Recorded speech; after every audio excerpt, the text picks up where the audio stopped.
Dans cet exercice, on va étudier la fonction f définie par l'expression f de x égale à moins x2 plus x plus 2. On va faire différentes petites questions. On va tout d'abord déterminer les racines de f, c'est-à-dire trouver les x tels que f de x est égal à 0. On va ensuite dresser le tableau de variation de f, évidemment après avoir calculé la dérivée. Et on va trouver les intervalles où la fonction est croissante et ensuite les intervalles où la fonction est décroissante. Ensuite, on pourra tracer le graphe de la fonction et donner son image, c'est-à-dire trouver l'ensemble des valeurs f de x prises par la fonction f. Et on terminera par résoudre quelques inégalités. Par exemple, résoudre l'inégalité f de x négatif ou nul, c'est trouver tous les x tels que f de x est négatif ou nul. Commençons par trouver les racines de la fonction f, qui est définie par moins x2 plus x plus 2. Je vous ai déjà dit, les racines de f, c'est l'ensemble des x où f de x est égal à 0. Alors, petit rappel sur les équations du second degré. Si on veut résoudre une équation du type ax2 plus bx plus c est égal à 0, d'accord ? On commence tout d'abord par calculer le discriminant delta qui est donc b carré moins 4ac. D'accord ?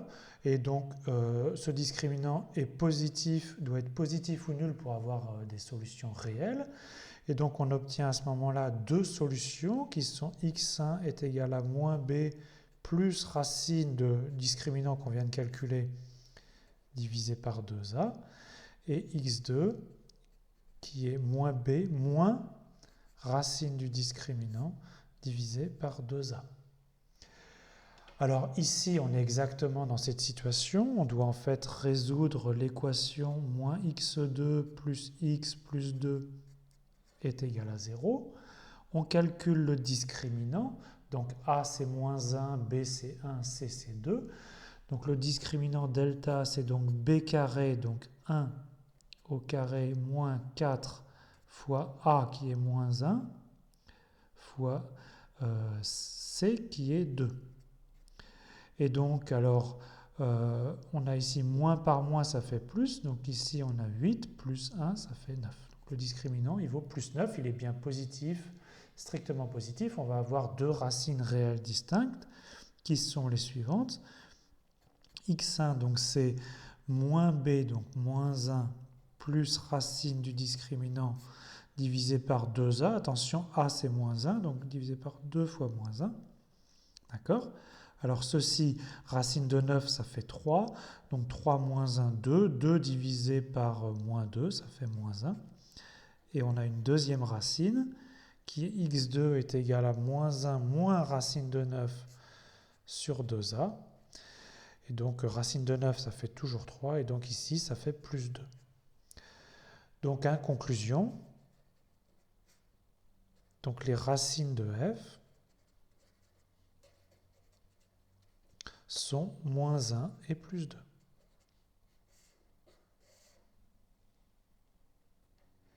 Étudions maintenant les variations de cette fonction f. Donc, f de x, c'est la fonction moins x2 plus x plus 1. Et l'outil principal pour connaître les variations, c'est la dérivée. Donc, calculons la dérivée f' de x. Donc, la dérivée de moins x2, c'est moins 2x. La dérivée de x, c'est 1. Et la dérivée de 1 est une constante, donc la dérivée est nulle. Donc, la dérivée, c'est moins 2x plus 1. Un point important, c'est de savoir où cette dérivée s'annule. Donc, f' de x s'annule. Ici, quand est-ce que moins 2x plus 1 est égal à 0 ? Ça s'annule en x est égal à 1 demi. D'accord ? Alors maintenant, on peut dresser le tableau de variation de notre fonction. On a ici x qui varie de moins l'infini à plus l'infini. On a dit qu'un point important, ça va être de voir ce qui se passe en 1 demi. Alors commençons par le signe de f'. Donc on a dit en 1 demi, ça vaut 0. Si x est plus grand que 1 demi, moins 2x plus 1 est négatif. Et si x est plus petit que 1 demi, f' est positive. Et donc ça nous donne des informations sur la fonction f, qui est ici de dérivée positive, donc la fonction est croissante. Ensuite, à partir de 1,5, la dérivée est négative et la fonction est décroissante. Donc on a trouvé les variations de f. On peut compléter un petit peu plus ce tableau de variations. On voit qu'en plus l'infini, le terme dominant est moins x2, donc la limite est moins l'infini. En moins l'infini, on a moins, mais x au carré, donc c'est encore toujours moins l'infini. Et la fonction f atteint un maximum en x égale à 1,5. Et donc on peut calculer ici la valeur f de 1,5 et on trouverait ici 9 quarts, c'est-à-dire 2,25. On nous demandait aussi les intervalles de monotonie. Monotonie, ça veut dire où est-ce que la fonction est croissante ou où est-ce que la fonction est décroissante. Et donc ici, on voit bien, une fois qu'on a complété ce tableau de variation, que la fonction est croissante sur l'intervalle moins l'infini 1,5 et décroissante sur l'autre intervalle, l'autre partie, 1,5 plus l'infini.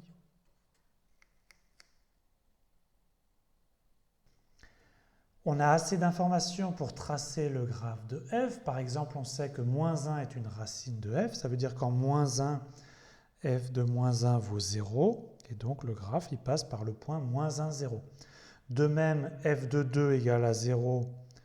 Donc, le graphe, il passe par ce point-là.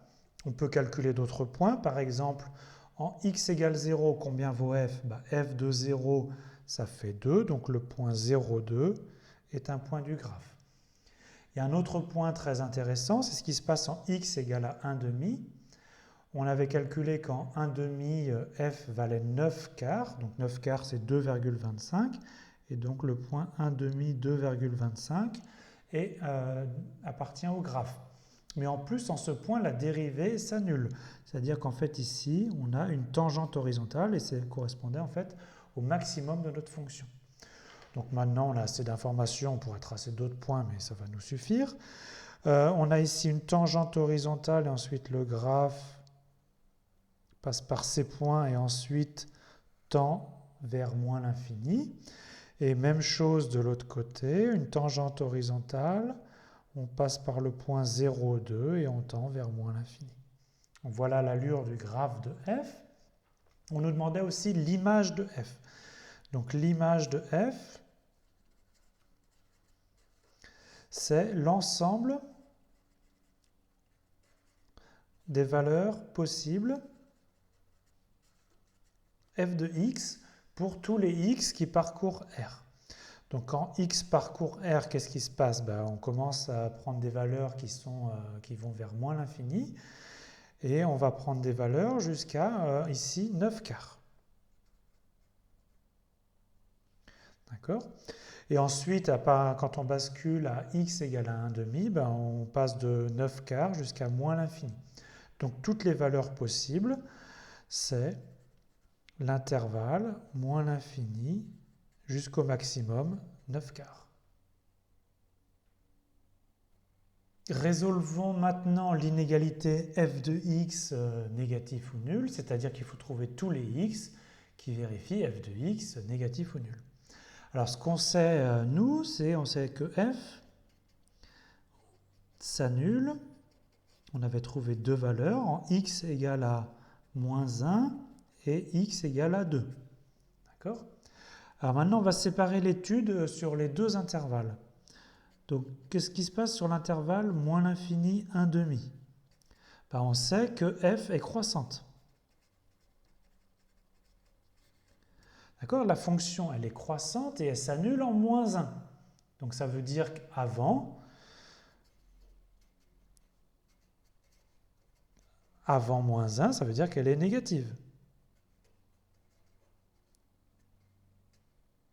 D'accord? Et on fait la même chose sur le second intervalle, qui est donc 1,5 plus l'infini. La fonction f y est décroissante. D'accord? Et elle s'annule en 2. Donc si elle s'annule en 2 et qu'elle est décroissante, ça veut dire qu'après 2, elle est négative. Donc f de x négative sur l'intervalle 2 plus l'infini.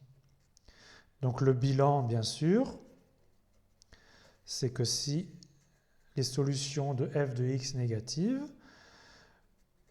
c'est sur la réunion de ces deux intervalles, donc moins l'infini, moins 1, union 2 plus l'infini. C'est quelque chose qu'on peut aussi vérifier graphiquement. Donc si je retrace rapidement le graphe de ma fonction f, on sait qu'il avait à peu près cette allure-là. D'accord ? Ça s'annulait en moins 1 et en plus 2. Et donc on cherche tous les x où f de x est négative. Vous voyez qu'avant moins 1, f de x prend des valeurs négatives et après plus 2 aussi. Donc cette union d'intervalles ici est représentée par mes deux segments rouges ici. On s'intéresse à l'inégalité f de x strictement plus grand que 1. Alors avant de s'intéresser à cette inégalité, on va résoudre l'égalité f de x égale à 1. Donc f de x égale à 1, c'est donc moins x2 plus x plus 2 est égal à 1. Autrement dit, c'est moins x2 plus x plus 1 est égal à 0. On se retrouve une nouvelle fois avec une équation du second degré. Je vous laisse faire les détails des calculs. On calcule d'abord le discriminant qui vaut ici delta égale à 5. Et donc on obtient deux racines réelles qui sont x1 égale à 1 moins racine de 5 sur 2. Et l'autre, c'est x2 égale à 1 plus racine de 5 sur 2. Alors maintenant, il faut discuter des solutions f de x strictement plus grand que 1. Alors, soit on s'appuie sur le tableau de variation, soit sur le graphe de f. Alors, on peut refaire rapidement le graphe de notre fonction. Donc nous, ce qu'on veut, c'est f de x plus grand que 1. Donc je trace ici la droite d'équation y est égal à 1. Et donc on s'intéresse aux x donc qui sont ici, tels que f de x plus grand que 1. Donc c'est-à-dire que la partie de la courbe qui est au-dessus de ma droite d'équation y égale à 1. Et donc on voit que les x qui correspondent sont les x dans cet intervalle ici en rouge. Et en fait, les extrémités de cet intervalle, ça correspond à nos solutions f de x égale à 1. Donc on a x1 à gauche et x2 à droite. Alors on fait attention, on veut f de x strictement plus grand que 1, donc on exclut les extrémités. Et donc, f de x est strictement plus grand que 1, si et seulement si x appartient à donc notre intervalle x1, x2, donc 1 moins racine de 5 sur 2, 1 plus racine de 5 sur 2. Alors la dernière inégalité est facile à résoudre. La dernière inégalité, c'est f de x strictement plus petit que 5, mais on sait que le maximum de f, on l'avait calculé, c'était la valeur en 1/2, c'était 9 quarts, c'est-à-dire 2,25. Donc en fait, toutes les valeurs de f sont plus petites que 9 quarts, donc plus petites que 5. Donc pour tout x, on a f de x qui est plus petit que 9 quarts, mais en particulier qui est strictement plus petit que 5. Donc les solutions, c'est tous les réels possibles. Donc c'est R tout entier.